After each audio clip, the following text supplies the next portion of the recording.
हरे कृष्णा। आज हम लोगों को अहोभाग्य है, विशेष करके ये कार्तिक मास है और ये कार्तिक मास के जो अधिष्ठात्री देवी कार्तिकेश्वरी श्रीमती राधा रानी, और ये व्रत को सबके सब अलग अलग नाम से ये व्रत का नाम पुकारते हैं। कोई कहते ऊर्जा व्रत है, कहते हैं कोई दामोदर व्रत है, राधा दामोदर व्रत है, कार्तिक व्रत है। सबके सब अलग अलग नाम से इसी महीना को पुकारते हैं। और विशेष करके हमारे श्रील भक्तिवेदांत श्रील नारायण गोस्वामी महाराज कहते इसी महीना की जो अधिष्ठात्री देवी है वो श्रीमती राधा रानी। इसलिए पद्म पुराण में श्री सत्यव्रत मुनि को द्वारा पद्म पुराण में कथित है, बोले राधिका प्रीतिमा विप्रा पूजयत कार्तिके तुज तस्य तुष्यति तत्प्रीतये श्रीमान दामोदर हरि। दामोदराष्टकम नामम स्तोत्रम दामोदरार्चनम नित्य दामोदराकर्षि पठेत सत्यव्रतोदितम।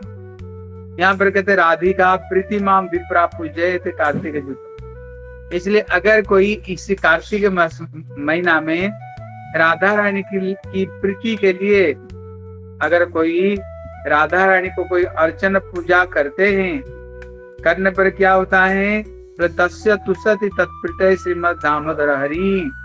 कहते उसको ऊपर में दामोदर हरि, उसको ऊपर में विशेष करके उसको ऊपर में प्रसन्न होते हैं। क्या दामोदराष्टकम नामम स्तोत्रम दामोदरार्चनम नित्य दामोदराकर्षि पठेत सत्यव्रतोदितम। इसलिए श्री सत्यव्रत ऋषि ने कहा अगर इसी महीना में ये दामोदर अष्टक को रोज पाठ करे उसको द्वारा क्या होता है, तो उसको ऊपर श्री राधा दामोदर उसको ऊपर प्रसन्न होते हैं। इसलिए हम जब मथुरा मठ में रहते थे, मैं जब सबसे पहले मथुरा मठ में आया और हमारे श्रील भक्तिवेदांत श्रील नारायण गोस्वामी महाराज को संग हमें प्राप्त हुआ, हमने स्वयं देखा है। इसी महीना आने पर श्री गुरुपाद पद्म कहा करते थे इसी महीना को हमें विशेष पूर्वक इसी महीना को पालन करना।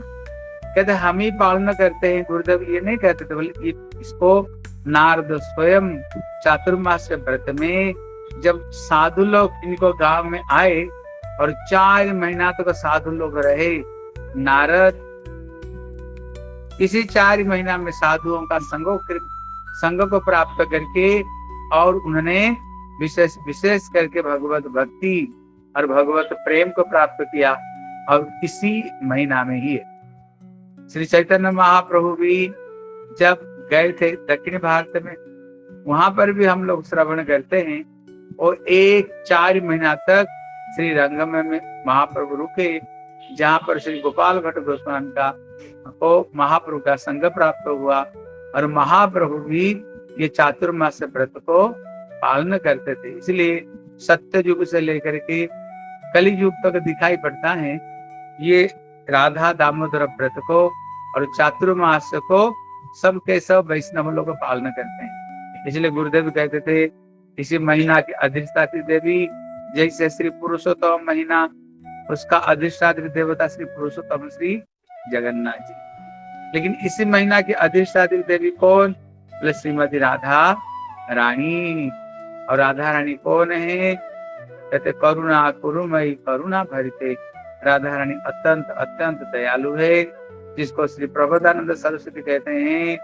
कहते वैदग्ध्य सिंधु रनु रागयिक सिंधु वात्सल्य सिंधु रति सांद्र कृपायिक सिंधु श्री राधिके स्फुरतु में रति केली सिंधु। कहते राधा रानी कौन, जैसे सप्त समुद्र है, इकु समुद्र, लवण समुद्र, तई समुद्र, दूध समुद्र। कहते ये जो 7 समुद्र कहते ये राधा रानी को अंदर में ये विद्यमान है।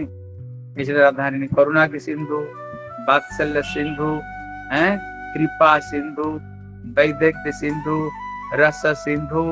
राधा रानी सारे को सबके सिंधु श्री राधा रानी। और राधा रानी की इसी महीना को अगर कोई प्रीति पूर्वक इसी महीना को पालन करे, गुरुदेव कहते थे अगर इसी महीना को एक कहते नियम सेवा। नियम सेवा मतलब क्या है? कहते हर महीना में हम जितने नित्य नियम पूर्वक हम भगवत भक्ति को जागरण करते हैं, इसी महीना में अपना नियम को थोड़ी सी और बढ़ानी चाहिए। जितना सोते हैं और थोड़ी सी कम करो सोना को, और भगवान की रोज करके, जैसे दामोदर अष्टों को, जैसे गुरुदेव मथुरा मठ में रहते हुए जैसे मुनिंद्र बिंद बंदिते त्रिलोक शोक हारिणी प्रसन्न वक्र पंकजे निकुंज मोबिलासी। गुरुदेव बड़ी सुंदर रूप में ये भजन गाते थे गुरुदेव। और गुरुदेव बोले नमामि नंद नंदनम नमामि नंद नंदनम नमामि नंद नंदनम नमामि नंदन। इसको गुरुदेव बड़े सुंदर रूप में गाते थे। और गुरुदेव विशेष करके जो दामोदर अष्टक को बड़े सुंदर रूप में गुरुदेव गाया करते थे। अभी भी रिकॉर्डिंग है, आप लोग सुन सकते हैं। कितने गुरु जी की कितने सुललित कंठ है। मैं जब मथुरा मठ में आया और देखा गुरुदेव एकदम सवेरे सवेरे इतने सुंदर रूप में ये भजन को गाते थे, मैं तो सुनकर के मुग्ध हो गया। क्योंकि और दूसरे दूसरे गौड़ी मठ में मैंने देखा ये वो गाते थे कैसे, नमामि स्वरम सच्चिदानंद रूपम लसत कुंडल ऐसे। लेकिन गुरुदेव इसको भजन रूप में मृदंग के ऊपर में बड़े सुंदर ताल लय को साथ में गुरुदेव जब गाते थे, मैं सुन करके बोले ये अष्टों को इतने सुंदर रूप में गाया जा सकता है क्या? मैं स्वयं सुनकर के मुग्ध हो गए। और गुरुदेव विशेष करके इसी अष्टों को गुरुदेव कितने बार गुरुदेव कहते, गुरुदेव 1 महीना तक ये स्तुति को गुरुदेव पाठ करते थे। 1 महीना तक बड़े सुंदर रूप में व्याख्या करते थे। और उसी को ही राधा दामोदर अष्टक जब ग्रंथों को गुरुदेव ने प्रकाशित किया है, उसमें बड़े सुंदर रूप में एक एक शब्द को कहते श्री सनातन गोस्वामी ने तो व्याख्या की है। लेकिन इस सनातन गोस्वामी व्याख्या उसको अलावा गुरुदेव ने एक एक शब्द को उन्होंने जो व्याख्या गुरुदेव ने किया, नमामि क्यों बोले, ईश्वर शब्द क्यों है, गोकुल शब्द क्यों बोले हैं, सच्चिदानंद सच्चिदानंद रूपम क्यों बोले। और रूपम शब्द को जो गुरुदेव ने जो व्याख्या किया, कहाँ से श्लोक को उठा करके कहाँ पर रूप की कितने सुंदर व्याख्या अद्भुत रूप में गुरुदेव ने इसका व्याख्या दिया। अगर कोई गुरुदेव के हृदय को समझना चाहते हैं, आप लोग जरूर राधा दामोदर अष्टक को आप पढ़िए। गुरुदेव का जो हृदय है, हृदय में क्या चीज है, ये चीज आपको अपने आप ये चीज आपको पता चल जाएगा। और हम देखते थे गुरुदेव इसी महीना में बड़े वैराग्य पूर्वक जीवन यापन करते थे। एकदम सीधा सीधा भोजन, सीधा सीधा बसर और कम सोना। हाँ, जितने बजे भले ही गुरुदेव सोते थे, 2:30-3 बजे गुरुदेव उठ करके कैसा अपना हरिनाम पूरी करते थे। हाँ, 9 बजे से पहले 1 लाख नाम कैसे गुरुदेव पूरी करते थे, जिसको हमारे षड गोस्वामी अष्टक में बताए।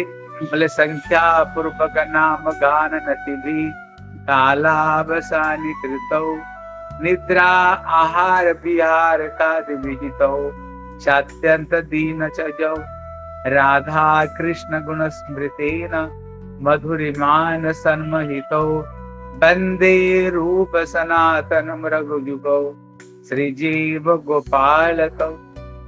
गुरुदेव कहते थे ये षड गोस्वामियों ने जैसे साधन भजन किया, गुरुदेव कहते मैंने भी ठीक ऐसे ही संख्या पूर्वक नाम, संख्या पूर्वक गान, कीर्तन, वैष्णव का नाम लेकर दंडवत प्रणाम करना है, सारे भक्ति के अंग को जाचन करना।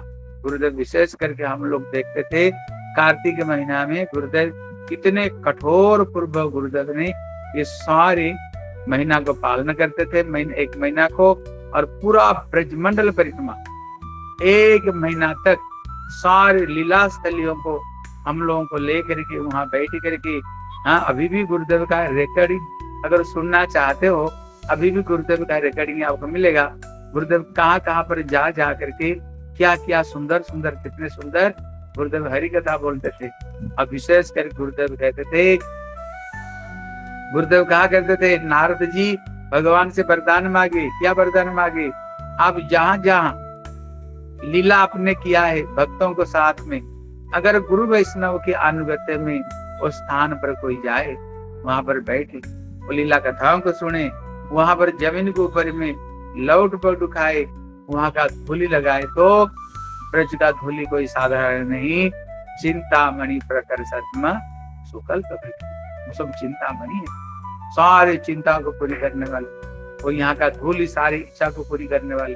हमने स्वयं देखा गुरुदेव जब गिरिराज गोवर्धन में जाते थे, अपना ऊपर का वस्त्र को उतार करके सीधा श्री गिरिराज गोवर्धन को दंडवत प्रणाम करते थे, क्योंकि जो गिरिराज गोवर्धन है ये हरिदास वर्ज्य, हरिदास में सर्वश्रेष्ठ है, जिसको राधा रानी कहती है अंताय अद्रिय बला हरिदास वर्ज्य, जत राम कृष्ण चरण स्पर्शम प्रमोद।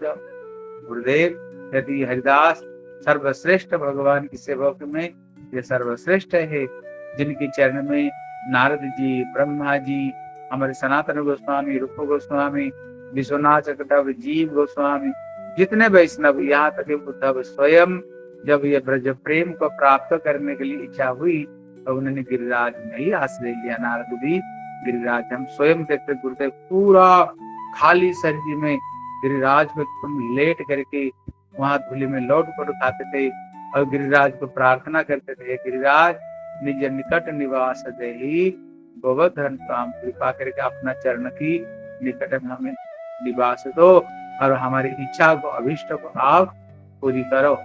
इसलिए गुरुदेव विशेष करके ये कार्तिक महीना को बहुत बढ़िया तरीका से पूरा अभिष्ट का साथ में ये कार्तिक महीना को गुरुदेव पालन करते थे।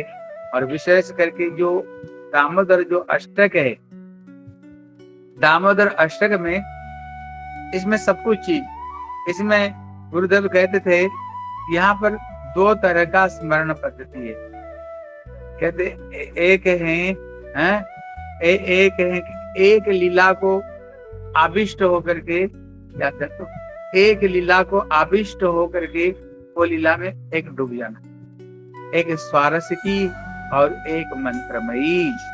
कहते दो तरह का उपासना पद्धति गुरुदेव कहते थे। मंत्रमयी मतलब होता है केवल एक मंत्र को द्वारा एक लीला में उसमें आविष्ट रहना। दूसरा होता है स्वारस्य की लीला। स्वारस्य की मतलब जैसे ब्रज में जाओ, वहां पर हर तरह का सख्य रस का, वात्सल्य रस का, मधुर रस का सर्वत्र ये लीला है। और हम जहाँ जाते हैं, जहाँ पर कृष्ण सख्य रस की लीला की, वहां पर जाने पर उनका सख्य रस की उद्दीपना होता है। जहाँ पर वात्सल्य रस की लीला की, वहां वात्सल्य रस की उद्दीपना होता है। और जहाँ पर श्रृंगार रस की, वो श्रृंगार रस की उद्दीपना होता है। इसलिए दो तरह का, इसलिए गुरुदेव पूरा ब्रज मंडल में जा करके सारे लीला रस को आस्वादन करते थे। विशेष करके जो दामोदर अष्टक में यहाँ पर हर रस को दिखाए। जैसे सर्वप्रथम उन्होंने नमामि शब्द को यहाँ पर ग्रहण किया। नमामि मतलब होता है शरणागति, भगवान के चरण में, भगवान के ऐश्वर्य भाव से उनको नमस्कार करना। लेकिन आरंभ तो किया नमामि स्वरम सच्चिदानंद रूपम लसत कुंडलम गोकुल भ्राजमानम। आरंभ तो उन्होंने ऐसे किया, सच्चिदानंद स्वरूप है ये। लेकिन धीरे धीरे आप देखिएगा, धीरे धीरे सत्यव्रत ऋषि के मन में जो लालसा है वो धीरे धीरे बढ़ती जा रहा है। सर्वप्रथम बोले, हे प्रभु, हमारे हृदय में आपका जो बाल गोपाल रूप है वो हमारे हृदय में हर समय प्रकाशित हो। लेकिन जब और थोड़ी आगे जाते हैं, फिर क्या प्रार्थना करते हैं? कहते हैं, हे प्रभु, हमारे मन में ये इच्छा हो रही है, एक तो पहले स्मरण हो, लेकिन बाद में कहते कब ऐसे दिन आएगा जैसे कृष्ण को कपल को गाल को जैसे कभी कभी ब्रज गोपियां जैसे चुम्बन करती थी, मैया यशोदा कैसे चुम्बन करती थी, हमारे मन में ये भावना आए। ये धीरे धीरे इनकी भावना धीरे धीरे बढ़ते लास्ट में कहाँ तक पहुंचे? बोले नमो राधिकाई तदीय प्रियाई नमो अनंत लीलाय देवाय तुभ्यम। लास्ट में उन्होंने श्री राधा रानी की चरण में और अनंत लीलाएं मतलब भगवान की दिव्य रास लीला स्मरण किया। हाँ? क्योंकि हमारी जो अंतिम जो लक्ष्य है, जिसको भक्ति विनोद ठाकुर कहते हैं, हाँ? श्री रास मंडल निजुक्त कर अमाए ललिता सखीर अयोग्या किंकरी विनोद धरी से पाए। जीव का जो सर्वश्रेष्ठ जो चरम गति है, चरम प्राप्ति है, एक दिन राधा रानी के अनुगत्य में भगवान की जो दिव्य जो रास लीला में जैसे जीव की प्रवेश है, वो प्रवेश ही जीव का, यही जीव का अंतिम लक्ष्य यही है। इसलिए उनको धीरे धीरे भाव बढ़ते बढ़ते अंतिम तक उन्होंने ले गए, यही उनकी भावना है। इसलिए रोजाना सवेरे और शाम को ये दामोदर अष्टक को अब जहां पर हो वहां पर रोज इसको 2 बार, और नमामि नंद नंदनम और मुनीन्द्र बिंद वंदिते, और जो भजन है कृष्ण देव भवंतम वंदे, ये जो भजन जो राधे जय जय माधव दैते, गुरुदेव रहते समय ये सारे भजन गुरुदेव ने गाया करते थे।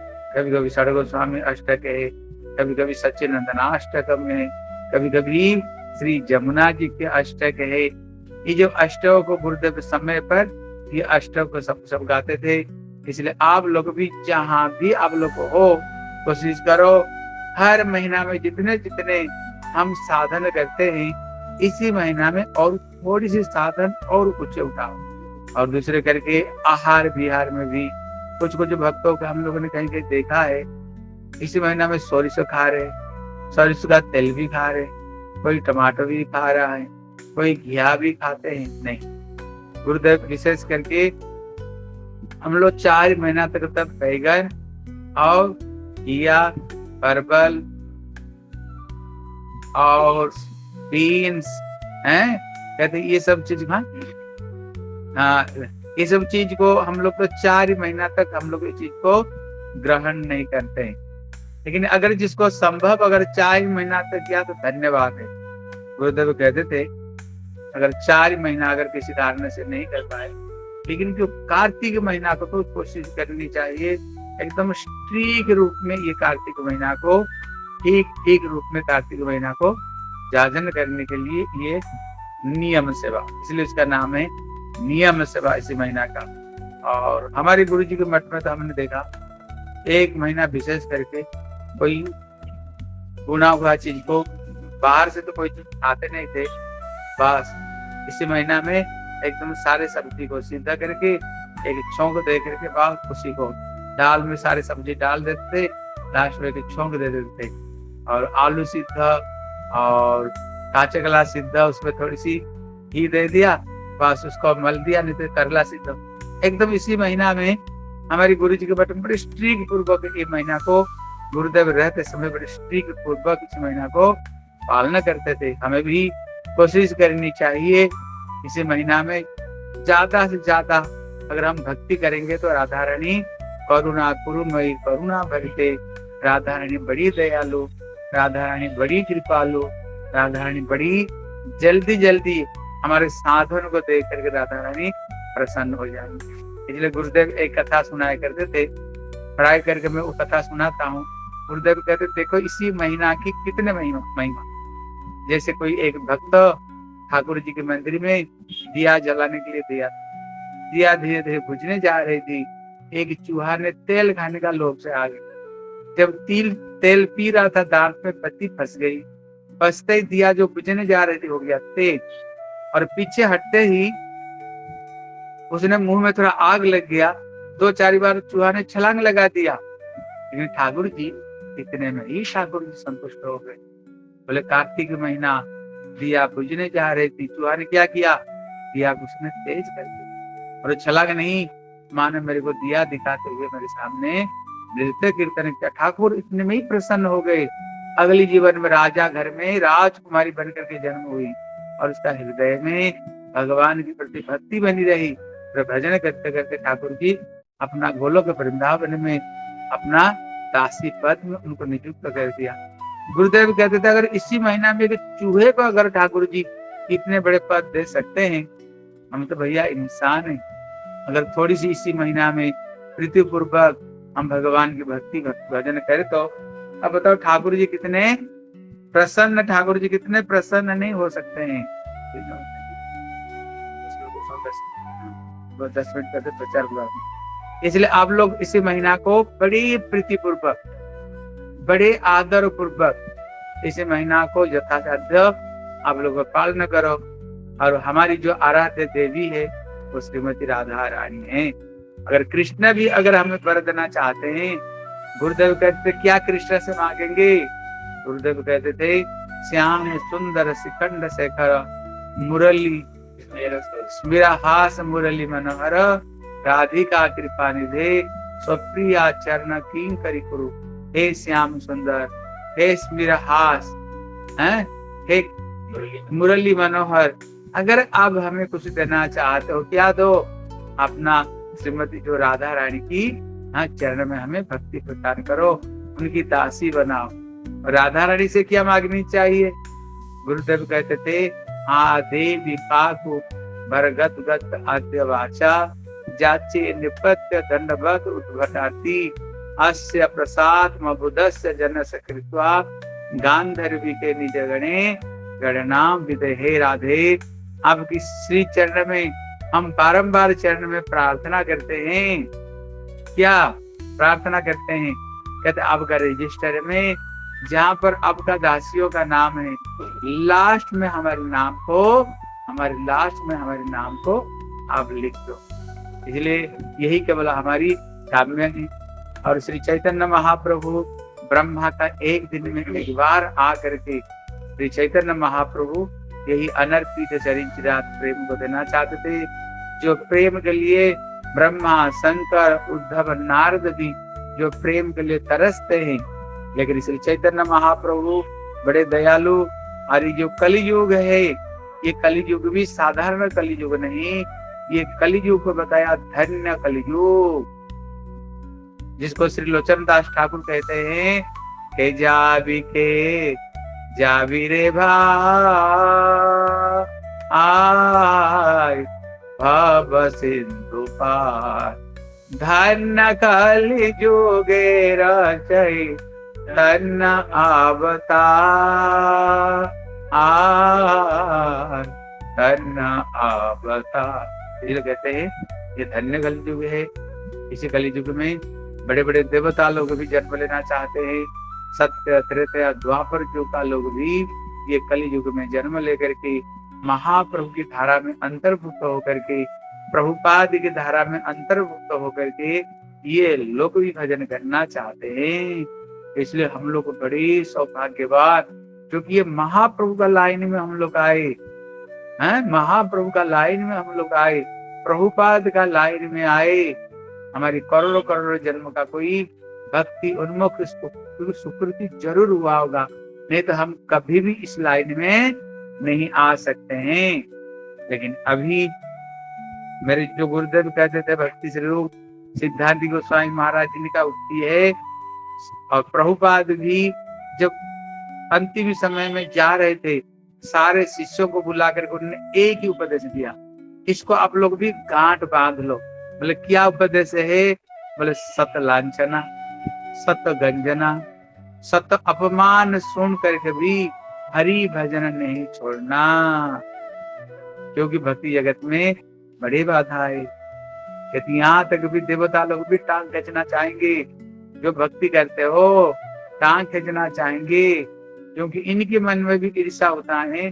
साधारण एक इंसान होकर के और हमारी सर पर प्यार रखकर बोलो कि वृंदावन जाओगे, आप किसी तरह से जाने नहीं दूंगा। इसलिए तरह तरह से देवता लोग भी बाधा डालते हैं। लेकिन प्रभुपाद कहते हैं भले ही जीवन में जितने लांछना गंजना अपमान आए, भले ही दुनिया छूट जाए जैसे मीराबाई, लेकिन भगवान की भजन गुरु वैष्णव छूटनी नहीं चाहिए। मेरे गुरुदेव कहते किसी तरह से एक जीवन किसी तरह से भक्ति में बिता, जो तिलक लगा रहे, जो माला कर रहे हो, गले में तुलसी कंठी, रोज जो माला जप करते हो, इसको छूटनी नहीं चाहिए। इसी तरह से एक जीवन अगर हम ऐसे बिताएंगे, हमारी भक्ति उन्मुख सुकृति बढ़ेगी, फिर यही सुकृति ही अगली जीवन में बड़े होकर के प्रकट होगा। मीरा कहती है ना, बोले दीन दीन बड़ सबायो पायो जी मैंने, राम रतन धन पायो। ये भक्ति कभी घट करके नहीं पड़ सकती। और श्री संजय प्रभु जी बोल रहे थे, लास्ट जो 10 मिनट है, इनको थोड़ी सी ये लोग प्रचार करें, जो कुछ सीख रहे हैं ये भी दूसरों को प्रदान करनी चाहिए, हैं?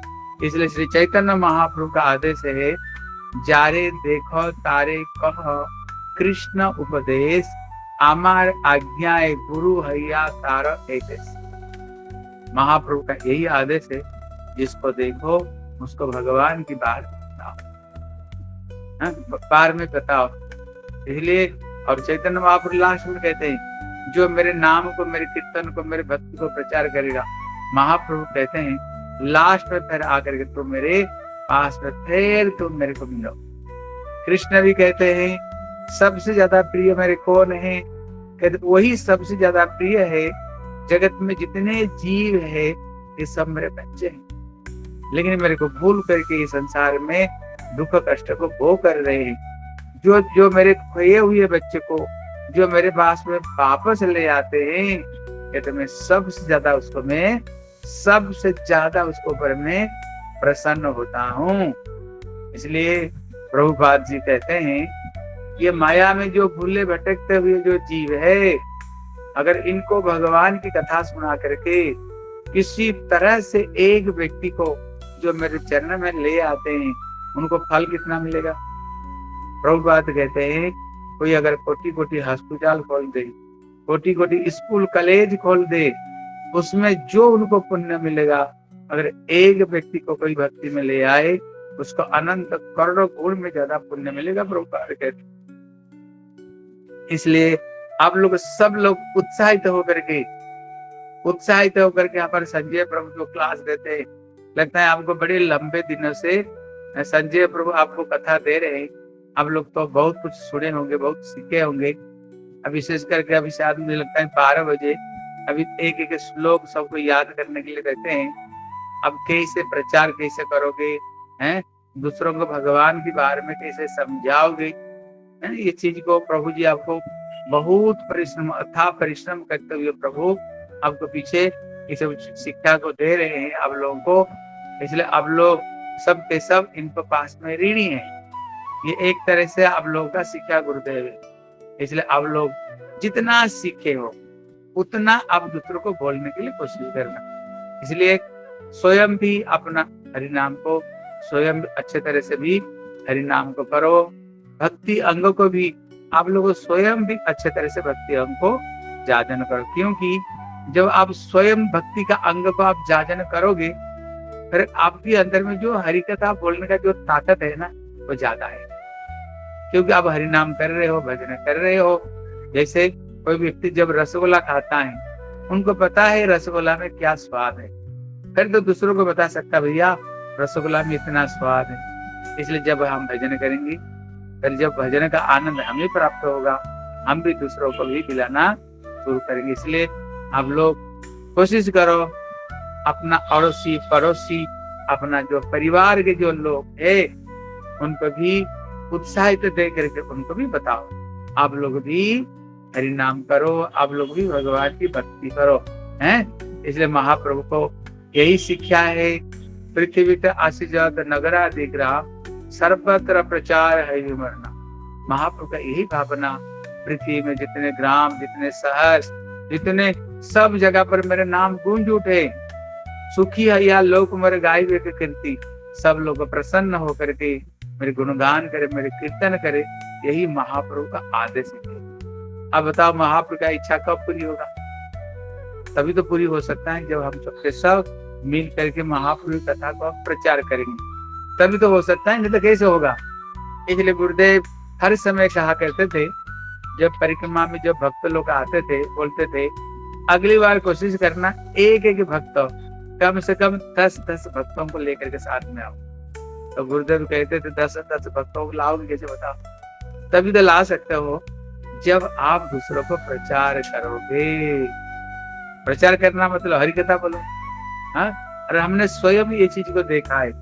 क्या देखा? जो व्यक्ति हर समय हरि कथा करते हैं, दूसरों को भी बोलते हैं हरि नाम करो, फिर क्या होगा? हम दूसरों को बोले तिलक करो, गले में कटी धारण करो, माला जप करो। अगर खुद नहीं करेंगे तो फिर अपनी आप हमें धक्का देगा, आप बाधा देगा। रे हम तो स्वयं नहीं करते, हम दूसरों को बोलते हैं, फिर आप भी भगवान की भजन करना शुरू कर दोगे। अगर आप किसको भगवान के बारे में नहीं बताओगे, लेकिन आपका भक्ति भी धीरे धीरे आपका भक्ति भी नीचे आता जाएगा। और जो व्यक्ति प्रचार करते हैं, भगवान की कथा बोलते हैं, भगवान और उनकी जो कथा है वो कोई अभिन्न, वो एक ही है। जो हर समय भगवान कथा बोलते हैं, कथा रूप में भगवान की विद्यमानता। इसलिए आप लोग अपना भजन साधन को अच्छे तरह से करो, अच्छे तरह से करो, और दूसरों को भी भगवान के बारे में यथा संभव दूसरों को भी भगवान के बारे में बताओ। यही महाप्रभु की इच्छा है।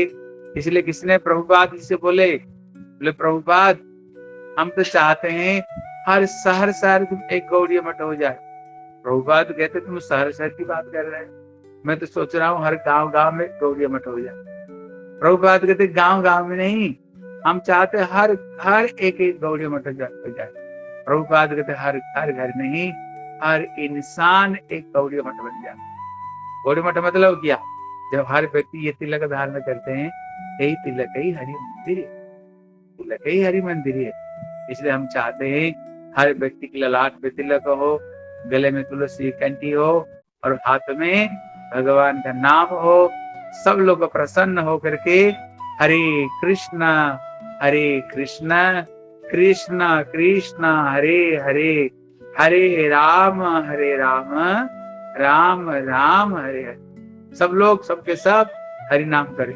और विशेषकर कार्तिक महीना है, हर इसी महीना में तो ज्यादा करके भक्ति हम लोग हमें जागरण करनी चाहिए।